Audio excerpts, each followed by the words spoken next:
And welcome back. It's time for our Capitol Report with Pat McGuigan of CapitolBeatOK.com. Pat, Governor Fallin vetoed 2 bills this past week, including a pension bill. Give me your thoughts on her actions. Well, I'm critical, and I've said so in a commentary. I don't know how you square these 2 vetoes with conservatism. The first one was a bill from Randy McDaniel, who personally I think is kind of the savior of the Oklahoma pension system in terms of reforms that he got through 2 years ago, which the governor supported. McDaniel's bill would have created an option for new employees to enter a defined contribution system rather than the existing defined benefit system.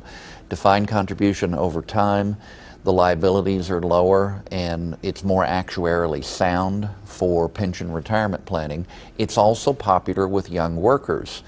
And even though this is a time of comparative flatness in hiring, young workers want that portability. So as we hire younger workers, somebody that's only going to stay 5, 10 years, maybe not going to spend a whole career in state government, that portability, a 401k type plan, is very appealing. The governor vetoed it because she didn't get what she wanted, which was consolidation. But they didn't devote a lot of energy to actually making that happen this year. It's a good idea. It would save some money in the administration of the pension systems, but I just think the governor's veto was a mistake. The second thing would have created a legislative accountability panel where the legislature could look over agency by agency, look over the shoulder of the agency directors and look at spending, request performance audits from the auditor and inspector, something Republicans were for when Brad Henry was governor, and Republicans were for in passing in the legislature this year, but the governor decided that she didn't want it, so she vetoed it. I think both of those are a mistake. I don't think they can be squared with the kind of conservatism I had hoped for and expected, fiscal conservatism from the governor. You're saying that there's a term that Oklahomans are going to need to be familiar with this summer, and it's regional haze. You want to talk about that a little bit? Yeah, there's several aspects to this. The Oklahoma Department of Environmental Quality it looks like on the verge of agreeing with some federal EPA standards. That might be an overstatement. They are inviting public comment, and I know there's going to be a lot of negative public comment about the Federal Environmental Protection Agency standards.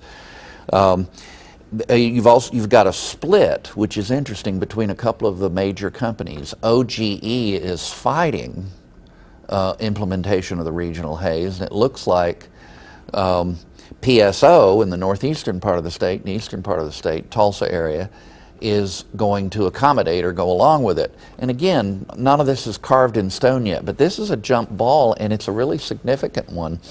You're going to hear a lot about it because it's coming to critical mass this summer, in the coming months. The rain might actually help a little bit.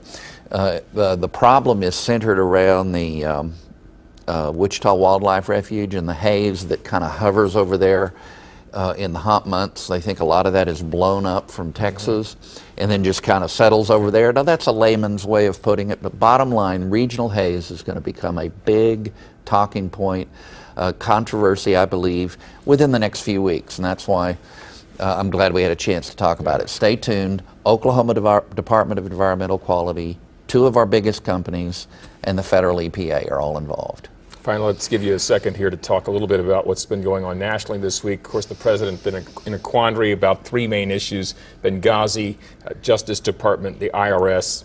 Your thoughts? I think the Associated Press thing is the situation that put this into a kind of critical mass that it didn't have previously.